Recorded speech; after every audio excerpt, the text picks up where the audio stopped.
আমি আবৃত্তি করব একটি কবিতা। কবিতার নাম ফিলিস্তিনের চিঠি। ওরে দখলদার, শোন রে ইহুদি, জুলুমের দিনে মিলবে না ছুটি। মাটির তলে আগুন যে জ্বলে, শহীদের রক্তে উঠবে ঢলে। গাজার শিশু চোখে জল নয়, তাদের চোখে আগুনের সময়। তুই ভেবেছিস নিঃশেষ করবি আল কুদস রক্ষা স্বপ্ন যে গড়ি। বোমায় বুকে কেঁপে যে ঘর, তবুও সেখানে আছে যে সবর।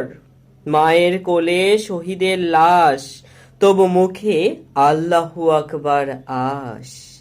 ইতিহাস জানে কারা খুনি, কে জালেম আর কারা গুণী। আসবে সময়, বদলাবে হাওয়া, ফিলিস্তিন হবে জয়ের প্রভা। হুঁশিয়ার করলেম দখল পথিক, আল্লাহর বিচার অতিশয় নিক।